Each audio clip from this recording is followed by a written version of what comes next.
To be honest, I have no idea how to start this. Perhaps taking you to the beginning of where this all began. I won't reveal my name, as I have no idea if it gives her any power at all over my soul. Well, what remains of it.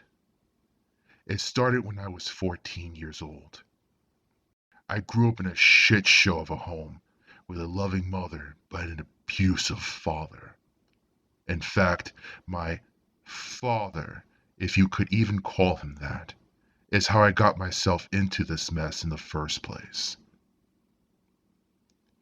It was a normal day, minus any verbal abuse my so-called father could throw at me to make me feel less of a person. After school, my friends wanted me to hang out. However, I wanted to focus on school and completing my assignments as my father had suggested. Don't get it twisted. Despite the verbal abuse, he did give good advice from time to time. I suppose every ass has its day. Anyway, it wasn't until I got on the bus that I had gotten sleepy. The only thing keeping me awake, besides the noise that I gradually tuned out, was something my father had said a few days before. Son, you gotta learn to be a man. You're 14 years old, for Christ's sake. What can have you so afraid of the dark when you never used to be? He said as he lit a cigarette in the hallway. I wanted to tell him how I felt, someone there. I wanted to cry immediately and tell him how every time I slept in the dark, the nightmares came unrelenting. The nightmares brought her. At first I thought she was a man, but the more she visited me, the more I could see her feminine yet twisted features.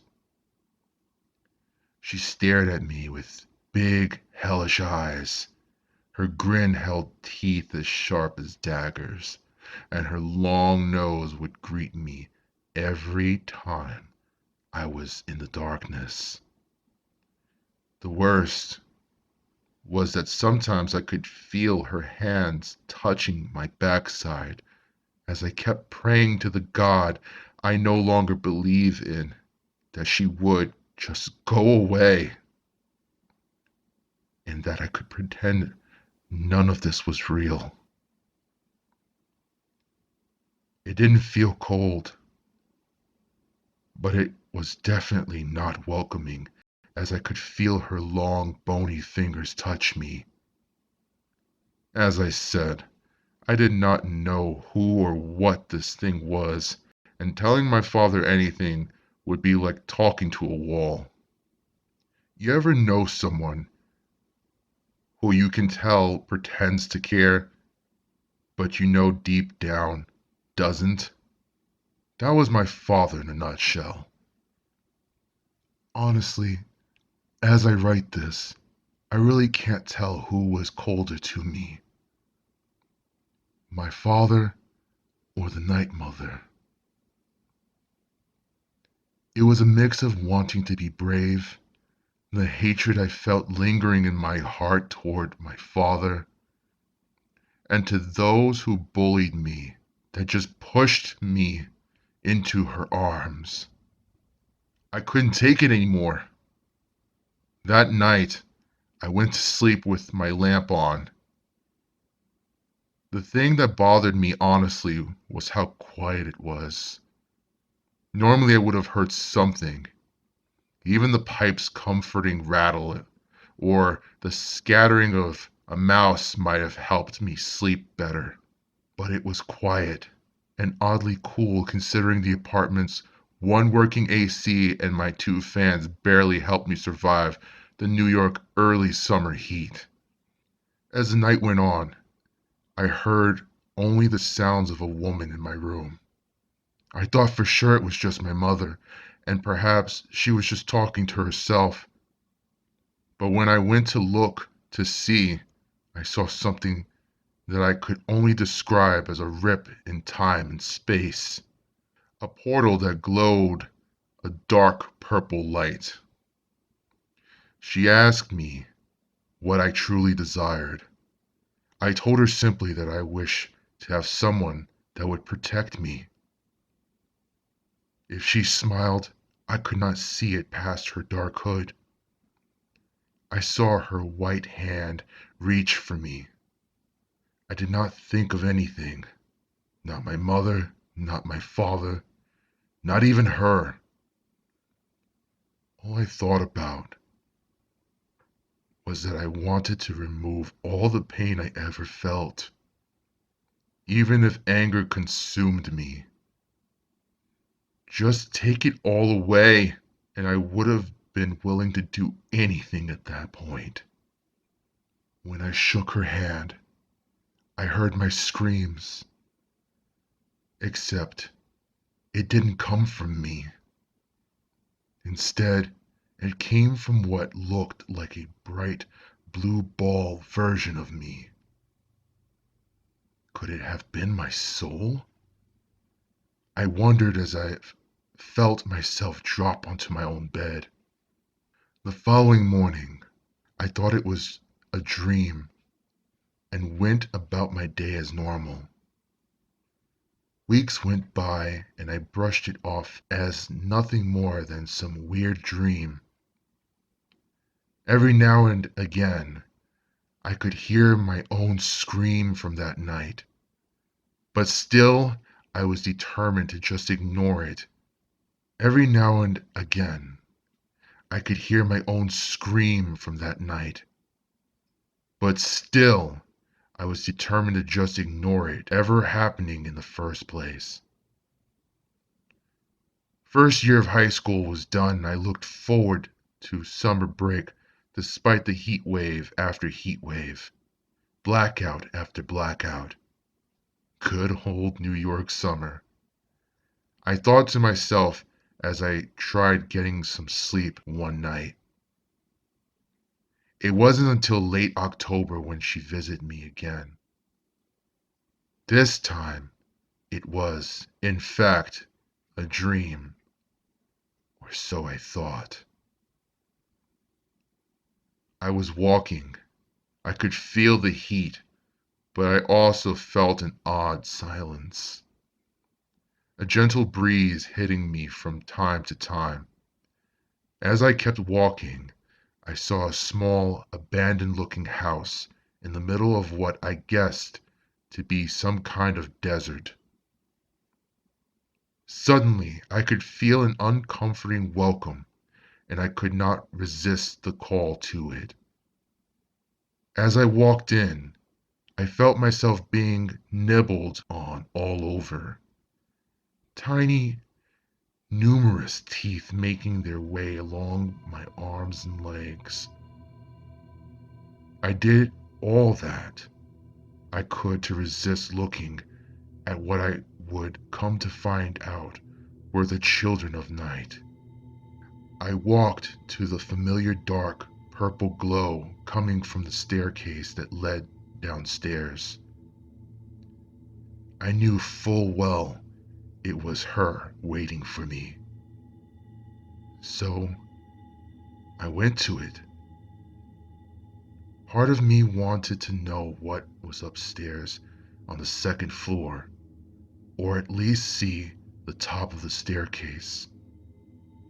However, she warned me not to look up there. Despite her warning, I looked up and saw me, a dark silhouette of my former self. His face looked as if it was forced to smile, and his eyes looked as if hell itself wanted me dead. I quickly went downstairs, as I knew there was no turning back now. After all, I had sealed my fate. The room at the bottom of the stairs reminded me of an interrogation room. She tossed me a manila folder with the picture of someone she clearly wanted me to kill.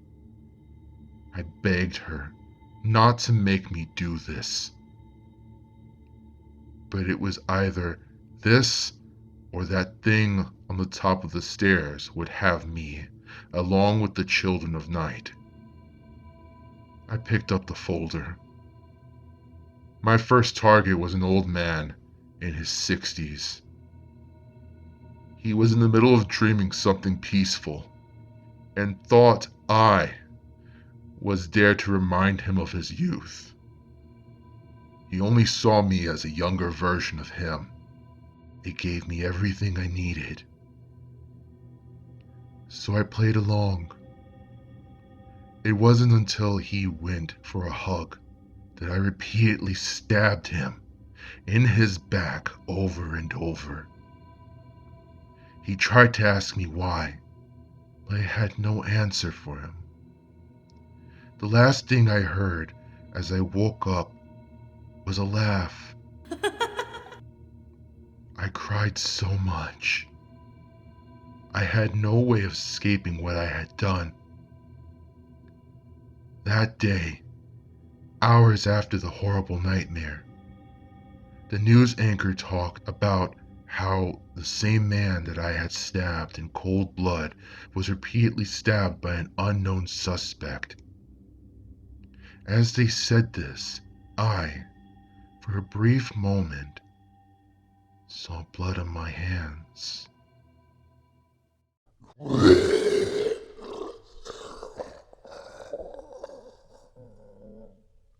Today, we will uncover a creature called the Feaster. To our understanding, there seems to be more than one of these faceless creatures. However, Subject Feaster is a bit different. It seems she has the potential to become something of a queen-like figure to the faceless ones. That has been to our understanding by someone who has been blacklisted but died from the trauma of barely making it out alive from the abandoned mall.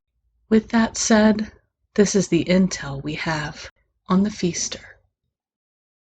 She went into an abandoned mall with her friends to vandalize, but ended up facing the worst. Her friends didn't notice the bloody clothes scattered about, thinking it was just some old dusty clothes or an injured animal that had taken refuge in the mall. What a wrong assumption.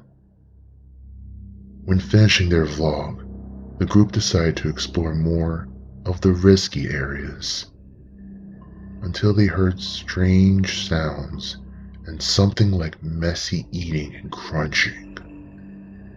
After realizing their predicament, they ran. The group of friends were later slaughtered by the creatures that had no face except for Hazel, who had hid underneath a checkout desk. Hearing the screams and pleading of her friends made her scared for her life. When she realized the faceless creature was staring down at her, she froze. A few seconds had passed by the stare down with the creature, which held the corpse of her best friend, dropping it in front of her. She had been starving for days since then, having hid from the creatures the best she could. She just needed food. She becomes similar to the faceless creatures, slowly losing her features and vision. She relies on smell and sound as her vision is getting blurred. She has long fingers and claws, and her teeth have been slowly changing to become fang-like.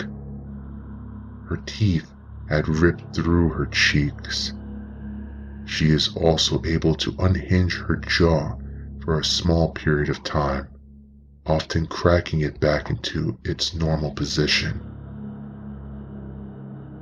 Her primary residence is the abandoned mall.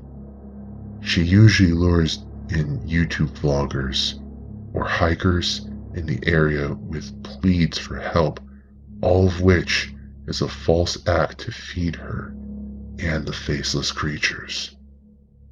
She also scavenges for victims' clothes, items, and food. That concludes the file on the feaster. Agent died trying to uncover the feaster, as we believe that with technology's rapid growth, along with mankind's need to discover the unknown, the feaster and her faceless ones will no doubt have an endless supply of food. The goal, as it were, is to study these things and maybe, just maybe, prevent the rise in numbers of her victims. I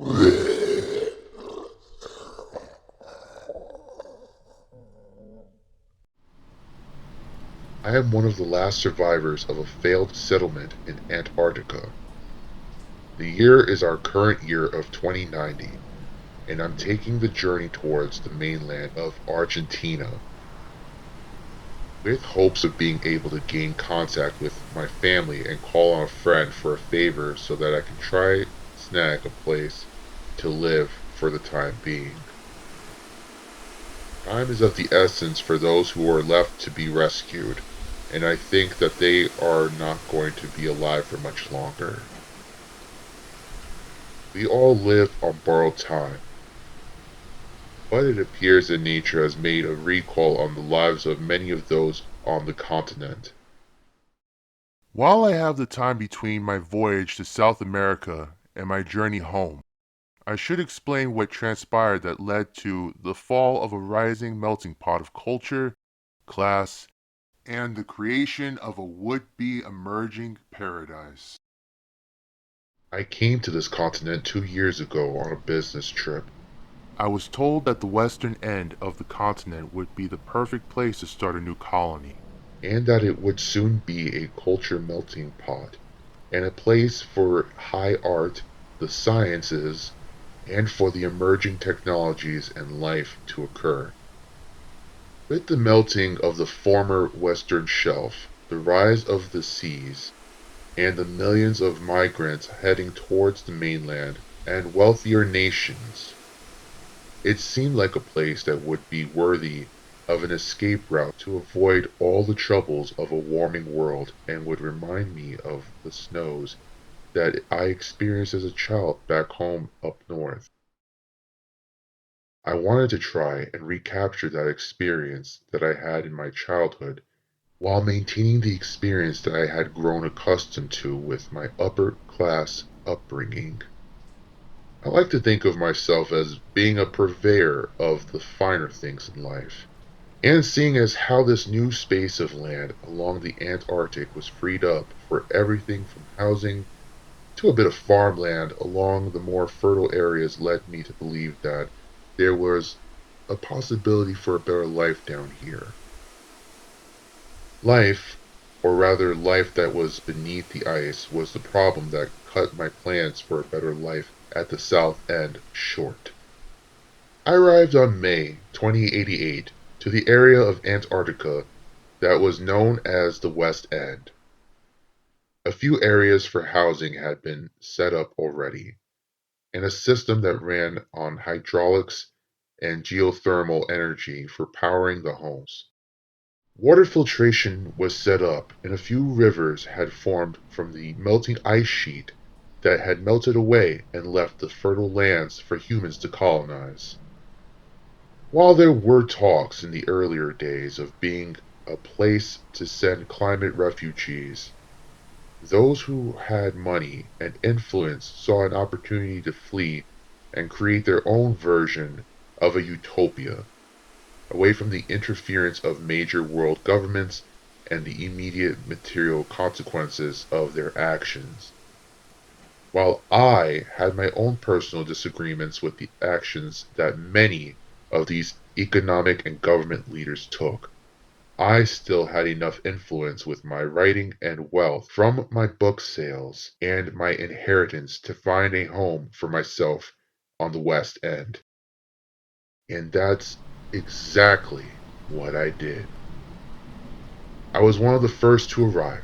I was assigned to a house near the coastline, just a block away from the frigid waters. The site was beautiful. If I went up the street and up the hill, I could venture out and explore more of the areas that were being expanded for farming. fishing on newly thawed lakes, and the vast expanse of land that was just waiting for us to explore it. Life seemed to be going pretty well. Many people made a home for themselves on the West End. They didn't all arrive at first. It started out slow, with some people being either fearful of a collapse of the colony or simply hesitant to move all the way to the southern end of the world. However, as the months passed, more and more people arrived. My town of 3,000 grew to 100,000 within a matter of 5 months. It was a bustling society, and more towns like mine were being founded by the week. My town was known as Marksville, as it was the first town to be founded along the West End. Soon, it would become the point from which all major trade and resources would flow in and out of the colony. It was the epic center for trade, commerce, and most importantly, culture. Parties would be hosted all the time in Marksville, and people from all over the world would come and attend. The West End was emerging as a cultural paradise, and the extravagance of those who lived in many parts of the West End reflected that. We were nearly 500,000 strong on the continent and were growing by the day. However, as the ice melted and more farmers came to claim the land beneath the ice for their crops and for the farm animals that they desired to bring for fresh food to the continent provided to be more of a task than they could handle. The land was fertile, yes, and it had a lot of nutrients that were left over from the fossils that had been frozen for millions of years. Unfortunately, that was the issue. An infection started amongst the cattle that proved to be too much for them. They bit off more than they could chew. It started out with the hooves of the cows being covered in strange material that would form around the grazing areas. It seemed to glow at night, giving a sense of eeriness to the areas where the crops grew. Still, the farmers pressed on and would clean the hooves of their cattle regularly. However, the cattle started to get sick. Those whose feet would glow ended up becoming very sick and would die mysteriously. This obviously started a panic among those working on the farm, which led to the scientists stationed on Antarctica to analyze the dead cattle.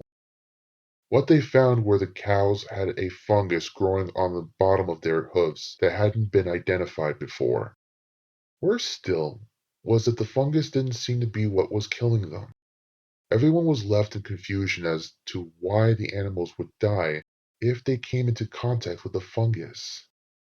Most people kept their hands clean, but some people ended up playing with the fungus-rich soil. What the scientists found was that the fungus itself was not killing the cattle, but rather a giant virus species that was transmitted through the fungus. The fungus would hitch a ride on the hooves of the cows to the other pastures to feed on and decompose dying material. This is how it and the virus would spread. Unfortunately for everyone on the West End, we found this out too late. The virus wasn't transferred through direct contact, it was transferred through contaminated meat. Our food supply was supposed to be organic and raised with care to serve as an example of what sustainable agriculture could look like on Antarctica. However, the greed and the negligence of the farmers led to some of the meat from these cattle being packaged and provided to the rest of the West End for consumption. This is where the problem truly arose. People became very sick. It started with flu-like symptoms. Then came the stage of aggressive vomiting. The final stage came where these people would experience seizures and their body was left for dead. Unfortunately for the remainder of those on the West End, their bodies were not truly dead. Their brains were dead, yes, but the tissues and organs that were once operated by the brain were fully functional. The people who consumed the contaminated beef were no longer aware of themselves. They were zombies, and they had only one desire: spread the virus and consume whatever they could. They started out by ravaging food in fridges, then they would consume their pets, and then they started hunting their neighbors. Overnight, the West End was thrown into a frenzy. No longer was this part of the world a thriving society for those who were wealthy enough or had the right resources to escape from the rest of the world. Now the remaining survivors were pleading to escape back up north, hoping that the countries that they left months before would take them back. Many perished in the weeks that would follow the collapse of the West End. I ended up making my escape on foot, having to construct a decoy that would allow me to escape. I barely had enough time as I raced down to the pier to hop on a fishing boat that would bring me to safety. I abandoned numerous written projects that I otherwise would have taken with me, all for the sake of preserving my own life. Much of what we worked so hard for on the West End is no more. Thousands perished in a matter of hours. There are likely a few survivors left, and their odds of survival dwindled by the day. I pray to anyone who may read this to not make the same mistake that the West End did when we do eventually return to Antarctica. Remember to go with a plan in mind, but to always be aware that life will pull a surprise on you when you least expect it. If we keep in mind the failures that led to the fall of the West End, then maybe the lives of those who perished won't be in vain. I hope that those who are aware of the horrors of the West End know this. Even when you think that everything will go right, there is always a way in which everything can go wrong.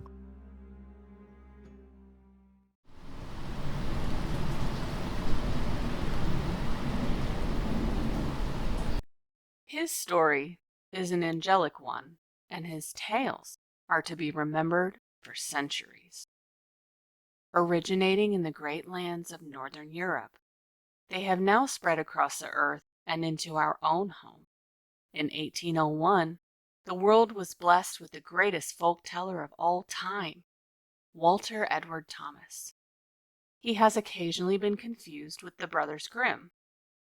It is true that they had written many stories, but none of theirs can be compared to those of Mr. Thomas. He was a very interesting man, and some people would even swear that he had mystical powers. You may already know him by one of his many pseudonyms. The first of these given names, the O Lokai, which has Danish origins, means close eyes. To hear his tales was a great honor. Oftentimes, the townspeople would call upon him to aid them on restless nights, or when they had an unruly child who would resist sleep. His tales were known to put anyone to sleep, but for little children who had problems falling into slumber, longer stories were necessary. If you were good, he would show you dreams beyond your wildest imaginations. But for those who were bad, a night of sleep with no dreams at all was their fortune. Although they were never harmed, being robbed of their dreams completely was an act that felt like punishment. It was said that after you called upon him, he would show himself to you. His tall stature, lengthy arms, and seamless movements captivated his audience with the first glance. He was very neatly dressed, wearing a long, flowy coat that could change colors with his moods. A pointed nightcap upon his head made some call him a wizard. His white curly beard was very long and soft, and could be compared to the touch of a goose feather. He carried with him a crooked cane carved from an old oak branch, although he had no issues walking. Slung over his shoulder was a small canvas sack. One folklore variation includes an hourglass. His eyes looked very dark, almost as if there were an empty void of hollowed sockets. This caused many of his listeners to become mesmerized by the darkness within his glare. It has been said that he would sprinkle magic dust from his knapsack upon your head before telling you a tale of wonder and make-believe. His deep, dark voice was calming and appealed to his bedtime stories. Children would be found in the morning with sand over their eyelids and crust in the corner of their eyes, thus giving him his better-known nickname, the Sandman. When they woke, they were filled with energy, but more importantly, they had many wonderful and magical stories of the dreams they had to share with their friends. He was a very peaceful man who loved all the town's children. He did not wish to inflict any pain or harm upon them or cause any fears either. He simply wanted to help them sleep. He knew he had a gift, and no children of his own to share his stories with. Children have always had problems falling asleep, mostly because they want to be grown. They are afraid to miss out on anything exciting, so they stay up as long as possible to enjoy any delights they may experience when the sun goes down. Many little boys and girls entertain themselves with shadow puppets from the illumination of the street lanterns shining through their bedroom windows. Some hold conversations with their favorite stuffed animals or make blanket tents in bed. Some little boys race wooden toy cars under the covers that they snuck into their bed. So the Sandman tailored all of his stories to each individual child, with each child's interests in mind, and made their dreams magical. His stories were intended to help young minds fall asleep and fall into a deep, well-rested slumber. Much time was taken to customize each tale, and he was sure to never visit the same person twice. It wasn't only children that he visited, however, but adults in dire need of his assistance would also receive a visit. Unlike children who feared they'd miss out on something interesting, adults often fall victim to stress, anxiety, and insomnia. Their nights are not filled with play either, but worry and doubt fill their heads, making it too difficult to fall asleep on their own. But it would only take one visit from the Sandman to find peaceful sleep for the rest of their days. He has been well known for centuries, but no one really knows what happened to him. Although his origins can be traced to the 1800s in Europe, mysteriously, there is no record of his death. But his tales live today. The legend remains. Whenever a young child struggles to fall asleep at night, simply call upon one of his many names. Surely he will arrive in his mysterious fashion to help little ones drift away to a dreamland. Or if you are naughty, he will send you restful nights with no dreams at all, ever again. Now, it's time for you children to go to sleep. Don't fight it, or I will need to call upon him. I closed my children's bedroom door and made my way upstairs to get ready for bed when I saw the silhouette of a tall, dark figure standing near my bedroom window. Instinctively, I knew who that shadow belonged to. Have you come for me? I have not called upon you.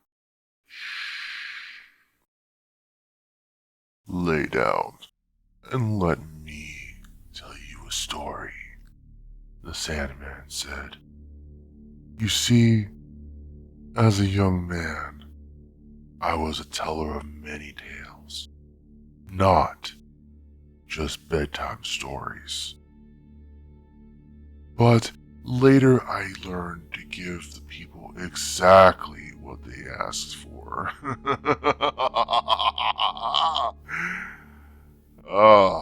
Long before I was given any nicknames or assigned any magical powers. I was simply a man with a passion for storytelling. Many say that days are long, but for me, it was the darkness that felt endless. I tried many things to fill my empty nights, but vivid tales filled my head. So I spent many long nights perfecting my craft. But it was worth it because people would gather from all across the lands just to hear my tales. I brought pure joy to many, especially the children. Even the most energetic toddlers sat motionless and listened intently as I took their imaginations on a journey. I wanted my name to be known in every home, and with the help of my little listeners and their own fantasies, soon my name was one that would never be forgotten. They created wild accounts of me. They once said I flew into town on a massive hot air balloon, arriving back from the moon. To them, I was magical. It wasn't long before they began to ask their parents to repeat my stories to them at night before bed. My tales were told to so many girls and boys to help them fall asleep. Kids became so full of wonder and imagination. Their interpretations and the evolutions of my readings allowed them to realize the power they had within their own mind. They learned to believe in anything.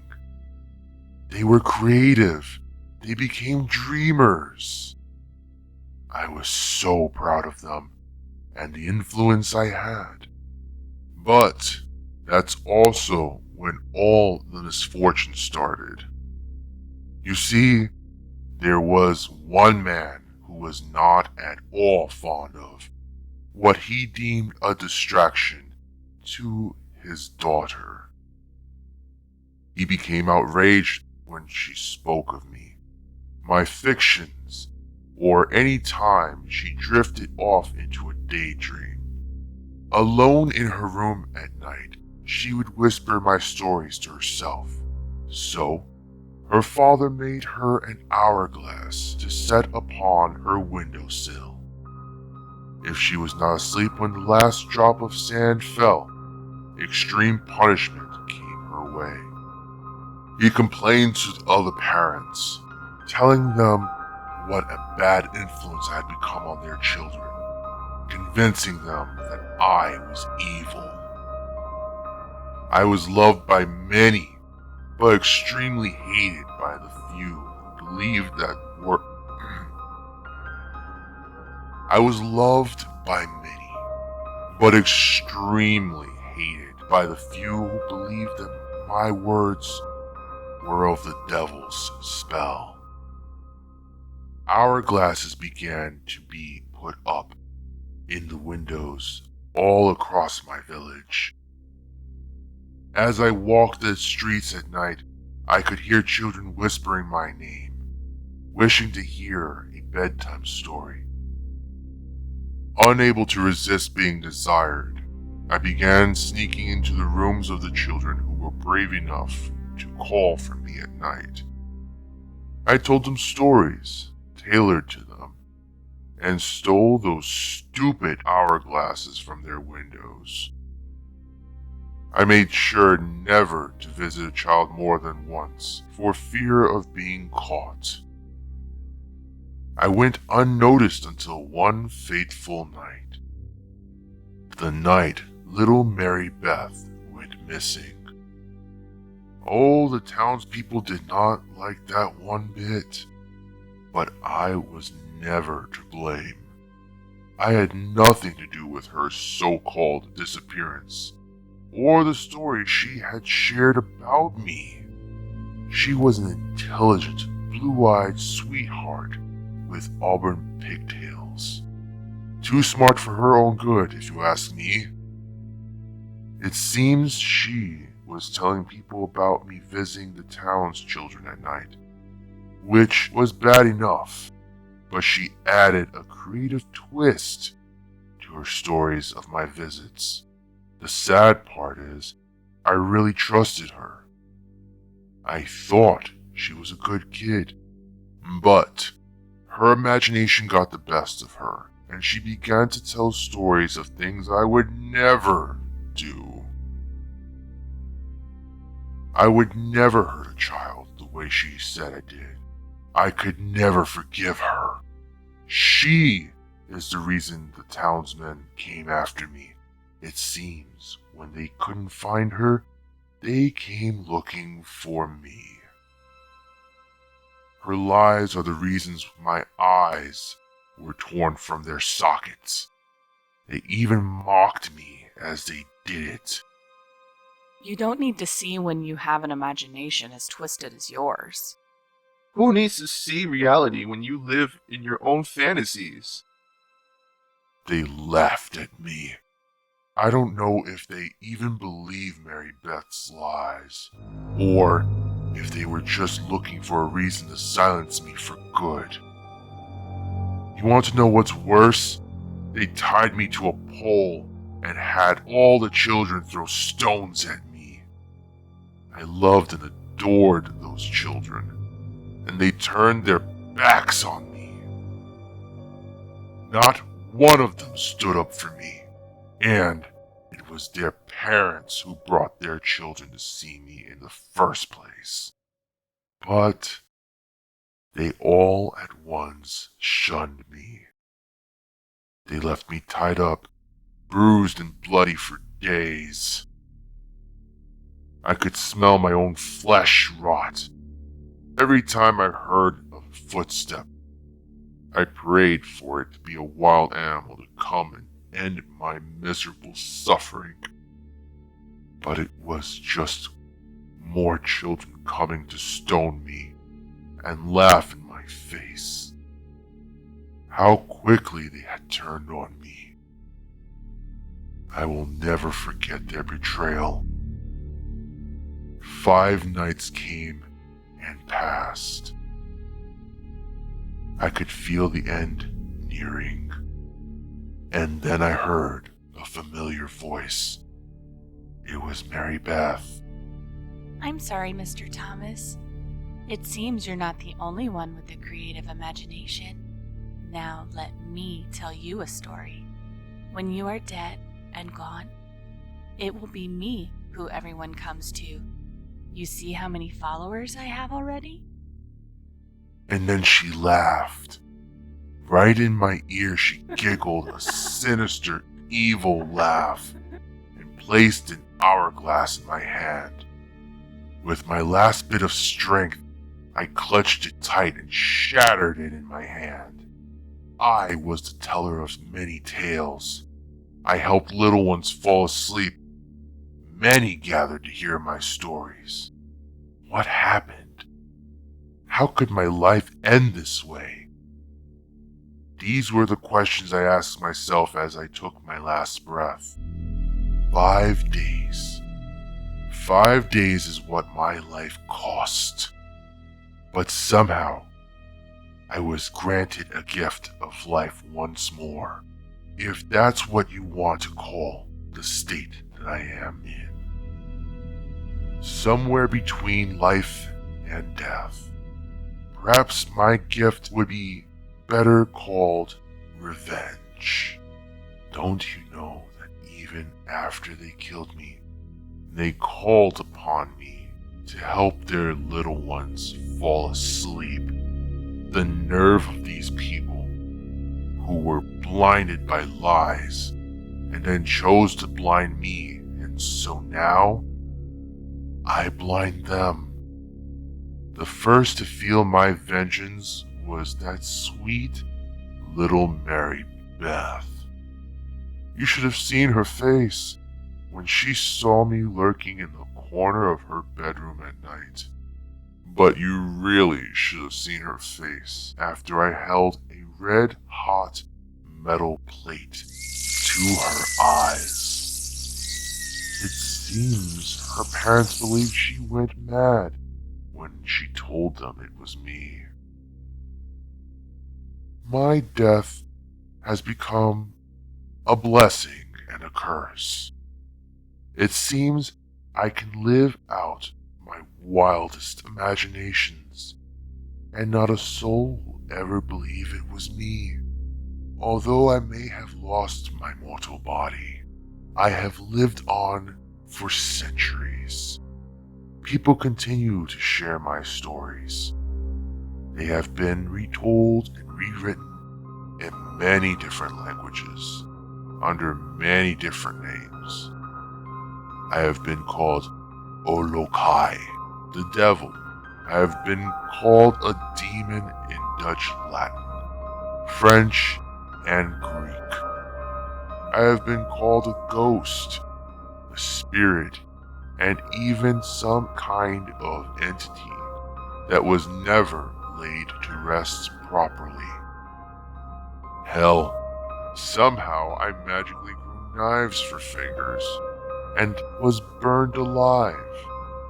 I can't recall the fellow's name, and I have no idea how that came to be. A game was even created in my name. A game! Look at me. Am I someone to play with? I always wanted people to remember my name, and now I have the gift of eternity to ensure no one will ever forget. I am the Sandman. I have the gift to put anyone to sleep. And if that is your request, I will do exactly that. I told you, I give the people exactly what they ask for. But sometimes I make my own judgments. And let me get one thing straight. My power does not come from an hourglass. Let it be known that it is simply a figure to represent the beginning of the devastation those people caused to me, and then to themselves. You were correct to say that children's eyes are sometimes found with sand sprinkled over them.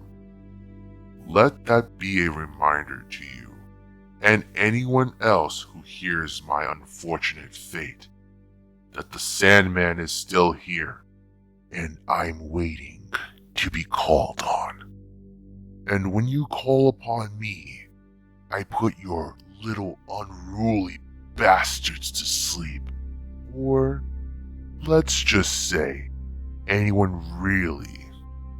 Then I take what's due. It's only fair to take what's owed to me for my services, right? So, I do just that. What's the price you're willing to pay for a good night's rest? What are you willing to do to have your children sleep through the night?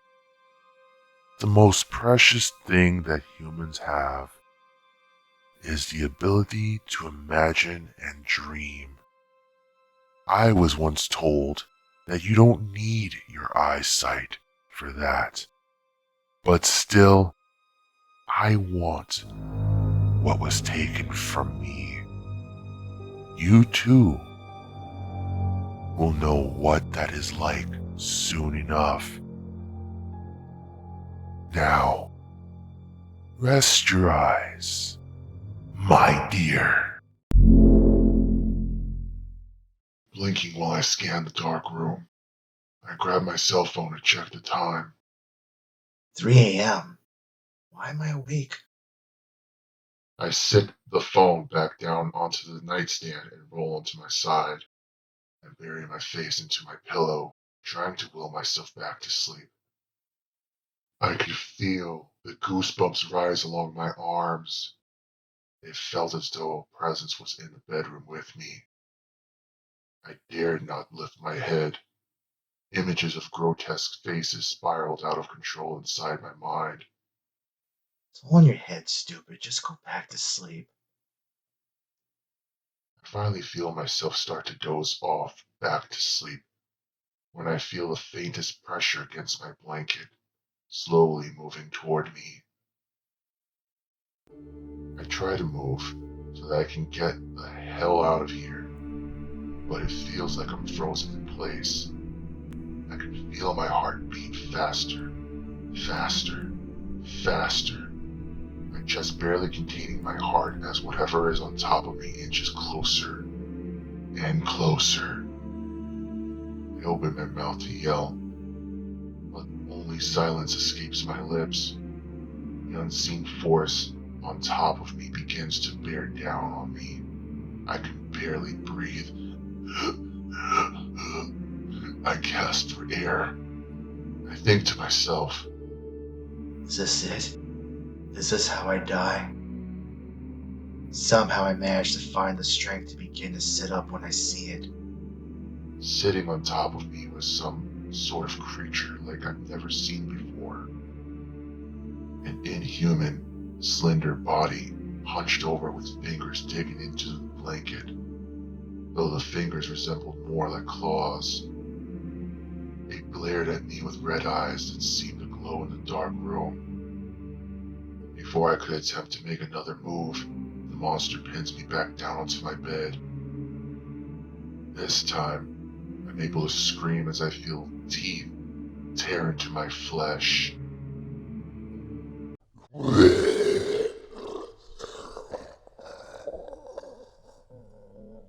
I was sitting at a bar not too far from the waterfall. It's a popular tourist attraction, as there are legends that no one takes serious these days. It was a long day of work, and with no one to really go home to, I decided it was time to enjoy a few drinks. In case anyone is curious, I work for a lumber mill. Before all the tree huggers out there come after me, note that I don't take any pleasure in cutting down trees, but at least I'm planning to grow more trees in the summer. That, and keep in mind that a job is a job. Anyway, I was sitting alone and decided to order a few shots and then head home. Honestly, I wasn't lonely. I had friends, but tonight I just felt like doing something on my own. Sounds pathetic, but to me, it helps me get through the rest of the month of work. As I ordered my third shot of the night, a random woman came up to me. Hi, my name is Nyoko, but my friends call me Nico. I slowly looked up and did not believe my eyes. Her hair was long, dark, and silky. Her figure was the shape of an hourglass. I thought it was just the booze hitting me hard when I couldn't stop myself from stating my name. I'm Roland. I moved here a few months ago, I said as she began to smile at me. Her dark brown eyes were drawing me in, so much so that I didn't even realize that time was going by fast, and I hadn't realized that I drank past my comfort level. A big mistake that I would grow to regret later. Well, Roland, it was very nice to meet you, but I need to get home to my little girl. She said with a sly smile. I offered to walk her home, and was delighted when she said yes in that enchanting sweet voice. However, as we left, I felt something was wrong. I couldn't put my finger on it, but something in the way she walked threw me off. She drank as much shots as I did, and yet moved as if she didn't have a single shot. Part of me thought it was all in my head, as I had been watching dozens of creepypasta YouTubers like Spirit Voices, Furberries, and Wolftober, to name a few. Maybe watching a lot of their videos and the alcohol was just messing with my head, I thought to myself as I tried to be logical. I then realized that I never asked, is your daughter going to be okay meeting a drunk stranger this late at night? I said with a bit of a slur. She simply looked at me and said, Oh, my daughter loves talking to strangers. It's getting her to settle down that's the real problem. she said as she followed up with a giggle. This made me feel uncomfortable, as it felt like she was trying too hard. She then kissed me. It felt like my breath was being taken away, but as I pulled back slowly for a brief moment, I thought the hair on her arms became as hairy as a spider's legs. I brushed it off and said, I think I need to stop drinking. For a moment I thought I was seeing things. We both laughed, but her laugh felt as if she was forcing it to sound human. I know I'm an idiot. Alcohol makes people miss serious red flags, especially when it's with a woman this beautiful and mysterious. It felt like we had been walking for hours at this point when finally I said, Maybe we should have gone a lift or something." That's when suddenly I felt something touch my skin. I instinctually reached up to brush whatever it was off and felt spiderwebs, but they were a bit stronger. She glared a bit at me as I removed the webs off of me. Despite everything, she led me to an old cabin. "Oh, you live here with your daughter?" I said, trying to break the ice. Yes, it's been in my family for many generations. It was once owned by a woodcutter who broke his promise to one of my ancestors. When he disappeared, the cabin was left for my family to claim. Starting to sober up a bit, I asked her, "What was the name of the woodcutter?" She said nothing, but I could see a small smirk on her face. Enough about that. She said as she took her clothes off. Her body was flawless. We made love, and no, I will not go into details. I'm already as good as dead. When I woke up the following day, the cabin was empty, but covered in spiderwebs. But that wasn't all. I have no idea how drunk I was to miss both the spiderwebs and the husks of human remains. Naturally, I freaked out and ran, but not before her voice spoke to me in my mind. Tell anyone about what you saw or have done, and I will hunt you down. As I got into my apartment, struggling to catch my breath and calming down, I began to realize something on my leg. I freaked out, realizing I had a bite mark the size of a child on my left leg. I had no idea what to do. I wanted to go to the police immediately, but I knew there was no way anyone would take me seriously. So after getting it patched up, I tried blocking it out of my mind. I was just about to do so when YouTube recommended the story of the Jorogumo. I immediately started putting the pieces together. The daughter that I never saw, the husks of human remains, a cabin that close to the waterfall, all those damn spider webs. I also realized one other thing. I didn't bring protection. It's why I had to write this down. Men really don't listen. Oh well. For those wondering what became of your dear, sweet narrator, my daughter is enjoying her first human. As for me, well, soon my daughter will have a few siblings. Why am I telling you all of this? Because, from my understanding, in this day and age, all it'll take is one or more of you to allow curiosity to take you to my webs. And now, well, I got myself and many more mouths to feed.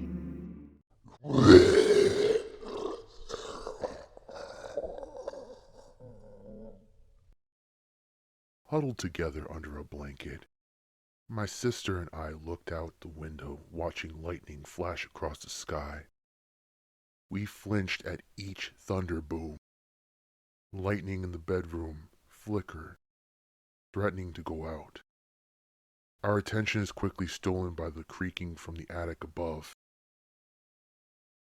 We look at each other, scared and curious what could be making that noise. Mother had told us never to go inside the attic. But with each new creak, my sister could no longer contain her curiosity. She had to know what was up there. She grabbed the flashlight from our room. Hoping to avoid gaining our mother's attention, she slowly crept to pull down the ladder that leads to the attic. As quietly as she could, she pulled the ladder down and began to climb up with her light shining into the darkness above. As soon as she was inside, the black emptiness seemed to swallow her and her light. With my voice shaking, I called out for my sister, but only silence answered. A red liquid began dripping from the edges of the attic entrance. Terrified at the possibilities of what happened to my sister, I ran to my mother. "Mom, Sissy went into the attic and didn't come out." I almost shrieked to my mother. Puzzled, my mother replied, What are you talking about? You don't have a sister. In disbelief, I ran back to the ladder. I couldn't believe my eyes when I arrived. The ladder was back inside the attic, and the red liquid had vanished. Warning: the following part of the story contains suicide. Viewer discretion is advised.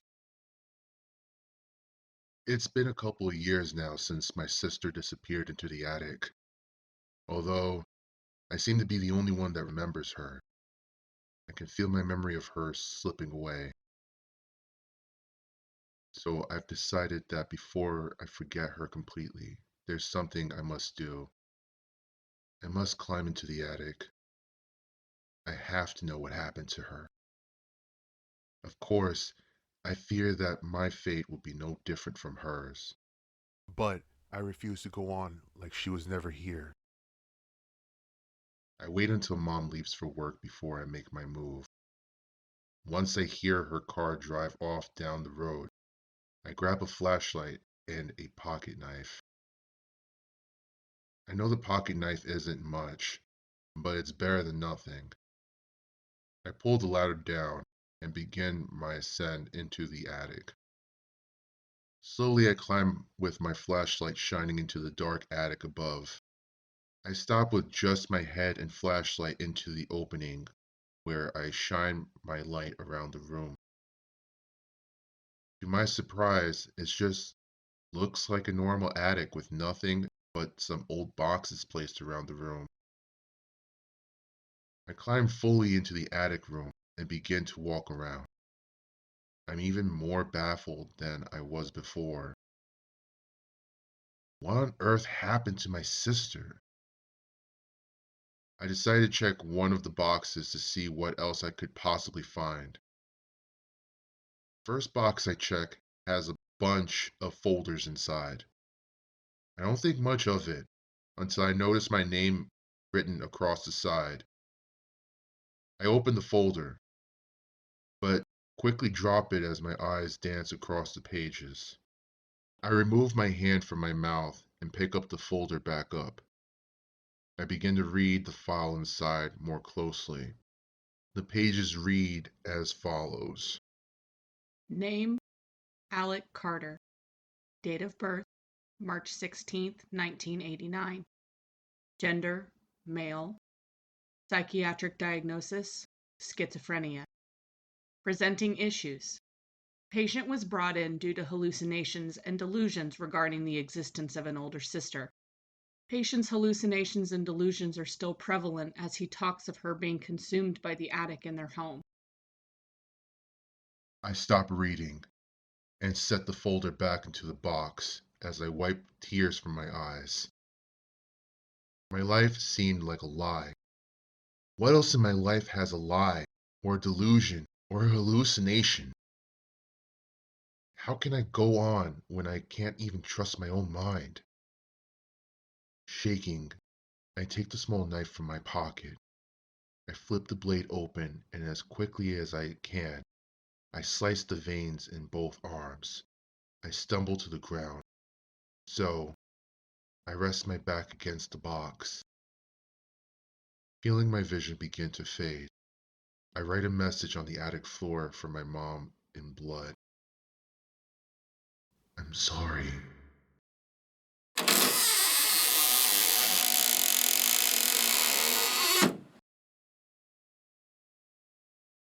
A man awakens in the dark room, zip-tied to a chair. Yet, he does not remember how he got there. He assumes that the throbbing of his head may have something to do with the reason. As he sits there, in the darkened room, his mind slowly begins to recall the events that led him to this unfamiliar place. James walked into his boss's office, superstar Travis Murphy.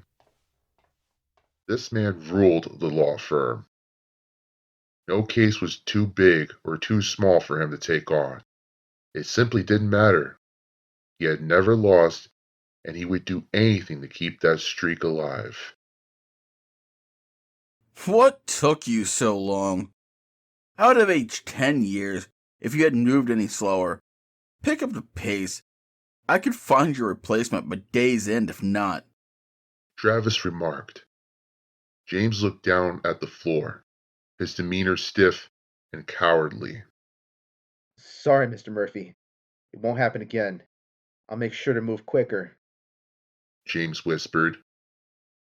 You're pathetic. You know that, right? You've worked as my personal secretary for years, yet you show no freaking backbone. Do you have no ambition to move up in this company?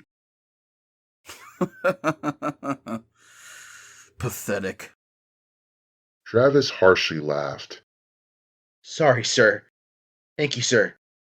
We'll keep that in mind, sir. May I be excused, sir? James fearfully spoke. His boss was clearly in a bad mood.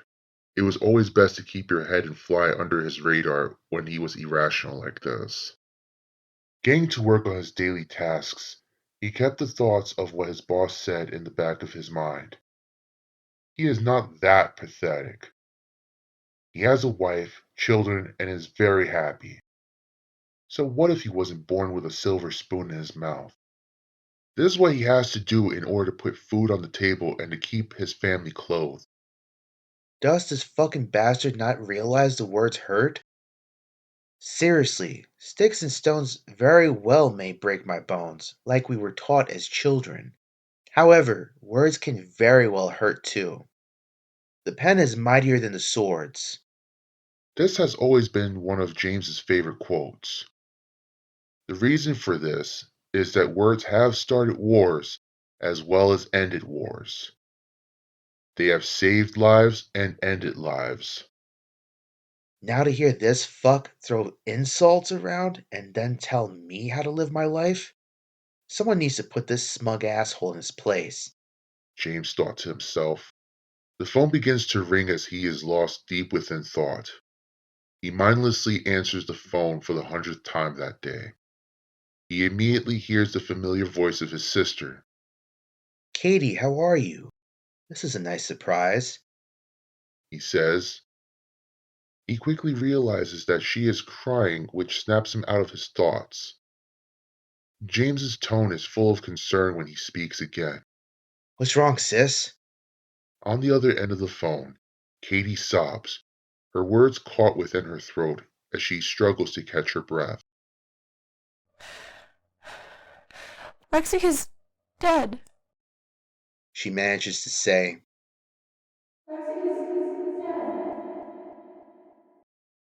These three words shattered James's world. He loved his niece dearly, and she was only 15 years old. How did it happen? She was hit by a car on her way home from school. The driver fled. He had crashed his car not far from where he had hit her. The cops realized that he was drunk when they got to him. His sister spoke once more. This time, she had just a little bit more composure. The line quickly disconnects. James looks up to see his boss towering over him. What do you think you're doing? You know personal calls are prohibited and not to be made during work hours. Are you stupid? Or do you just want me to fire you today? I didn't make the call, sir. But I did just get news that my niece has been killed in a hit and run today.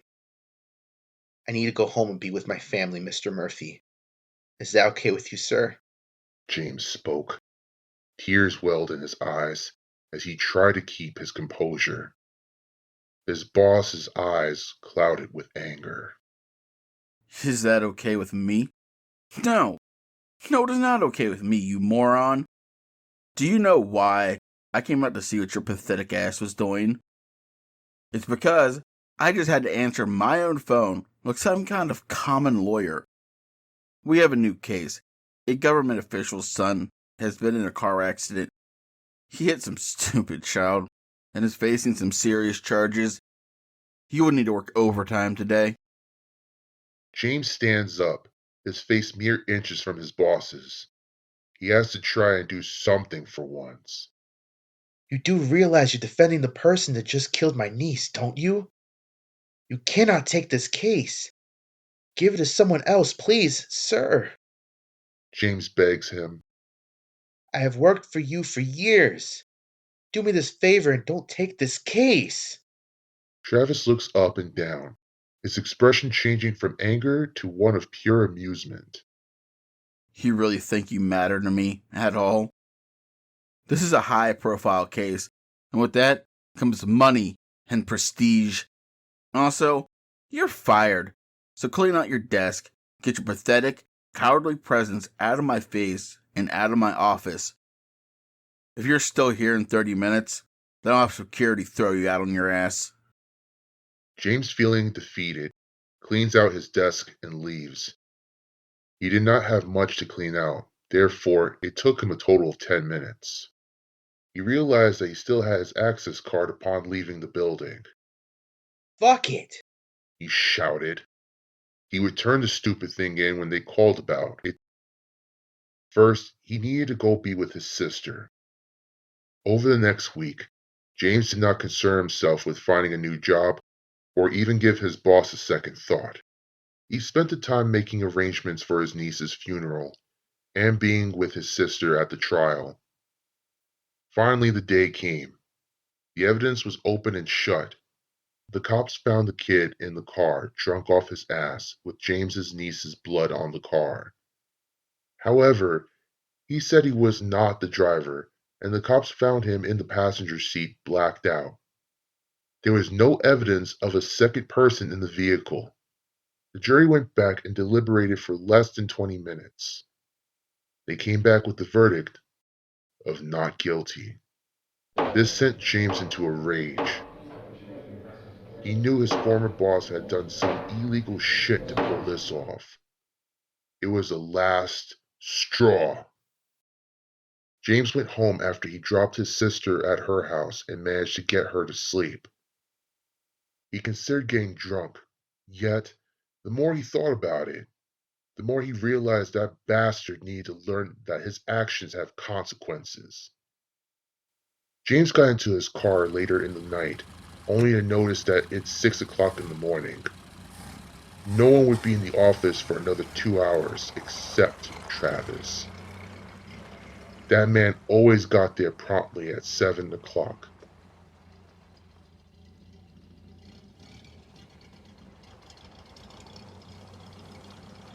It took James about an hour to get to his former place of employment. He saw that Travis had indeed already gotten there upon his arrival. He took out his old access card. He hoped that they had not yet deactivated it. James slid the card in the slot. The red dot quickly turned green, allowing him access. Thank God. He thought. It still works. He went to the elevator, pressed the button for the top floor of the massive structure, and waited for the doors to open.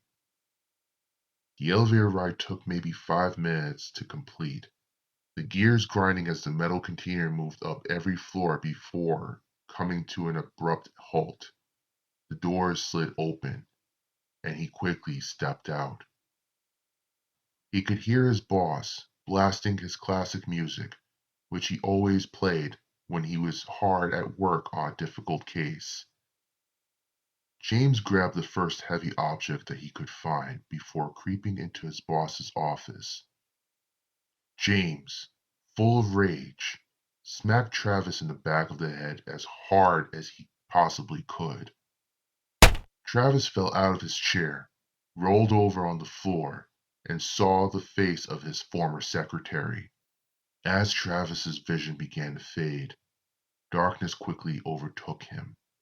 His eyes closed, which left a satisfying smirk to creep across James's lips. All of that brings us to the current moment. Travis is still sitting here in the dark room, still strapped to the wooden chair. Where the fuck are you, James? The least you can do is show me your face, you coward. Tisk, tisk, tisk. Now is that any way to speak to another person? An unfamiliar voice spoke. But I suppose that if you were a decent human being, then we would not find ourselves in this predicament, now would we? Who is there? Travis yells. I would not expect you to know who I am, but I do believe that you and my brother have been introduced. The lights abruptly turned on to reveal James standing directly in front of him. Surprise! James shouts, a wicked grin plastered on his face. Travis makes a deep hacking noise before saliva lands on James's face. You think you will get away with this, you spineless guppy? Travis chuckles. From behind Travis came the glitter of a knife. He received 2 quick and fairly deep cuts. The unfamiliar voice speaks once more, this time from directly behind him.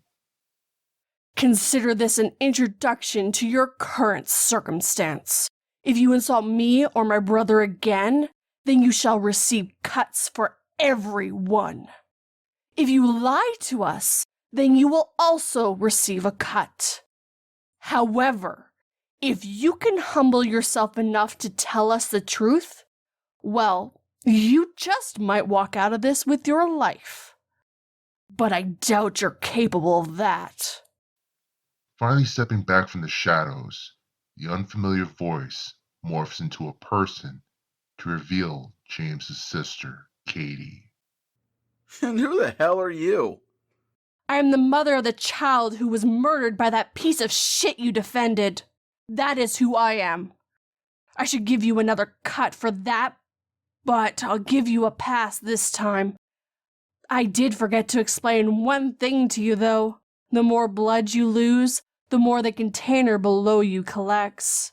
Once you lose enough blood, it will trigger the pressure plate, and if that happens, well, you'll just have to see this for yourself. Katie points upward, knife still in hand, causing Travis to look up. He sees a net filled with a lot of large rocks. Sticks and stones will break your bones, but words will set you free. Let us begin the first question. She excitedly claps. Did you or did you not spend the last 10 years treating my brother like your whipping boy? Travis opens his mouth to protest, yet he looks at James. I was not that bad of a boss, was I? He asks. James calmly looks at Travis before a guttural laugh leaves his throat. Not that bad. Not that bad? James yells. You never once gave me a holiday off, and you would dock my pay if I had to leave work early due to a family emergency. You were then as you are now, a monster, a monster, and quite frankly, an absolute nightmare to work for. Travis becomes angry at the sight of this man, who is lesser than him, laughing and mocking him. Listen here, you little shit. You are a terrible employee, always whining about your family, your hours, and not being able to have holidays off. If you had put in just a little bit more effort into your job, then maybe, just maybe, I'd have treated you better. Katie's amused expression rapidly fades as she glances at her brother. Do you want to do the honors, or should I? She inquires. James reaches out, his hand grabbing the knife from his sister with a sick smile on his lips. This one is all me, He says. James walks over to where his boss is being forced to sit. He roughly cuts the shirt from his boss's torso. What are you doing? Travis furrows his brows as he attempts to not scream. The blade easily glides along Travis's chest 5 separate times, which causes him to tense up a bit. There's one thing that I want you to know, just in case you think this is a joke. I assure you, it is not. We are serious, and you should know that this is a fight for your life and not a silly game. James sneers. Okay, now on to question 2. Do you feel guilty for setting free the people that have ruined others' lives by committing heinous crimes against them? Honestly, no, I don't. I have done what I have done to achieve this lifestyle. I have become acquainted with it, and I would do it all over again. Travis calmly looks at them. Katie looks at him with a curious expression on her face.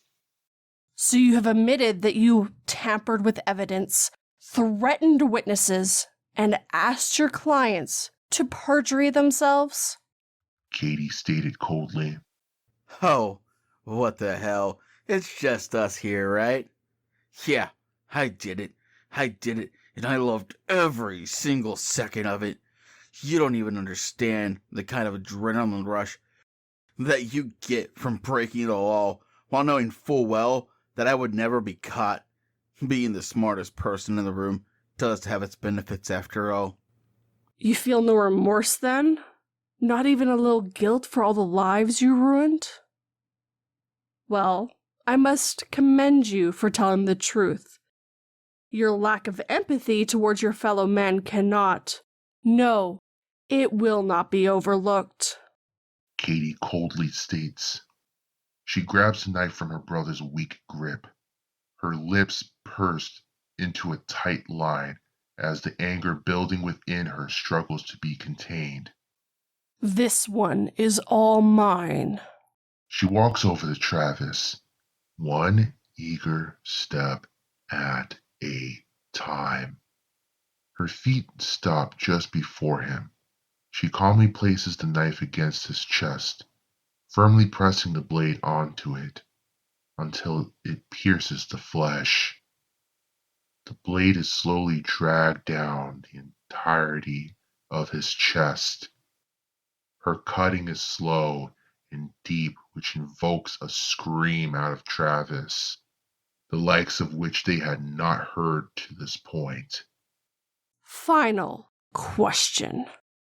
Did you once hesitate to take that scumbag on as a client after finding out that he had killed my daughter, the niece of your employee at the time? Or did you not even care about my brother and his family enough to do that? Did you only care about the money? Travis looks at her. He thinks long and hard about how he should respond to this question. He knows it was inevitable for this exact question to come up, and he now knows that his answer determines whether he lives or he dies. Look, I know I've treated you and your family horribly. I deserve to be judged for my sins, but this is not how I should be punished. The court of law is how I should be punished. To answer your other question, though, yes, I do regret having to take on the case of your daughter's killer. However, my boss and his boss told me that I either win the case or I'd be fired. So as you may be able to see by now, I had no choice but to take this case. Katie stares at Travis, weighing his words carefully. I'm not sure you actually mean what you're saying. Yet, I do agree that you should be judged by a court of law for the crimes that you have committed. So, we will let you go under 2 conditions. First, I don't expect you not to tell the cops about your unfortunate abduction, but my brother was only following my instructions. This was not his idea in any way, so I want his name to stay out of it. That part is mandatory. You don't get to choose. Fine. If you want to take the blame for this, that's on you. I'll keep your brother's name out of this. What's your second condition? Travis impatiently asks. That is the fun part in her eyes. A menacing smile crosses her lips. Well, as it's October, I thought it'd be nice to keep with the holiday. So, I have 2 doors for you to choose from. The first door says trick. You can go through that door if you want, but there is no guarantee you will get out alive. She cackles. Door 2 says treat. If you hit the upload button on the laptop sitting over there that has been recording our conversation, it has your confession on it. By uploading it to the police, then the other door will unlock for you to get out safely, which will cause you to pay for your crimes. Now make your choice and accept your fate. Katie bends down. The blade of her knife glides underneath each tie that holds his limbs to the wooden chair.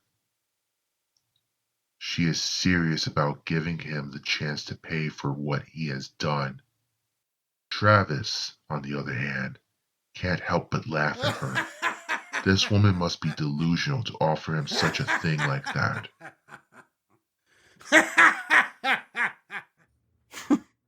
Do you honestly think for a moment that I would even consider uploading the stuff that I just told you? I would spend the rest of my life in jail. Travis walks over to the door labeled Stones. He pulls the door open and steps over the threshold, only to be hit in the stomach by a fast-moving and solid object. Travis is caught in the shoulder and then the head several times as he is falling. His body hits the floor. Blood pours out of his head as he lays there, limp and broken. His vision starts to blur as he hears Katie's sickening voice once more. Katie pressed the button, shutting off the pitching machine that had been hurling baseball-sized rocks at Travis. She then walks over to him and whispers in his ear. Sticks and stones may break your bones, but words would have set you free.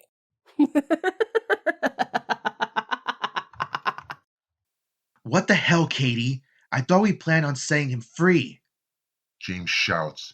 He grabs his sister by the shoulders, shaking her to provoke a response. Katie quickly slaps her brother on the back of the head. He set the killer of my daughter free. Did you really think he was going to live? You're crazy.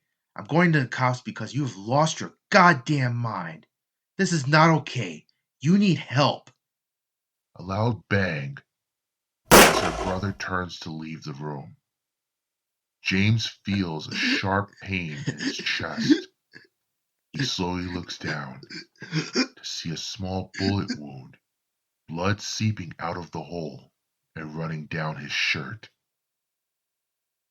Katie walks over to him, a maniac expression clouding her face.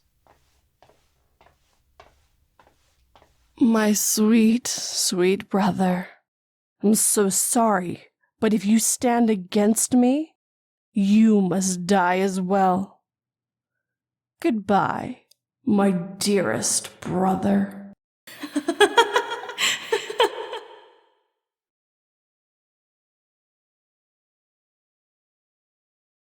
Hello, everyone. I'm Shade of Dark Little Voices. On behalf of Decay and myself, we both hope you guys are enjoying not only our first video compilation, but the new year as well. We know things are still different from what they once were, but hopefully these narrations can keep your mind off of things for a while. Anyway, you'll notice that some of the audio was improved as we could make it out to be. A huge shout out goes to Furberries for introducing us to new software that we are still getting the hang of. Also, just wanted to let you guys know that a couple of stories did not make the final cut for this compilation just because we were pressed for time and they just did not fit well with the compilation. It would have been a little too much for us to organize everything. Anyway, the KY me to remind you all that if you have your own stories, whether they are true horror stories, short horror stories, or your own horror stories, please submit them to thedarklittlevoices@gmail.com. The link will be in the description below, along with the other links for other videos and stories that we may have used for this entire compilation. I am Shade of Dark Little Voices. And remember, we're always watching.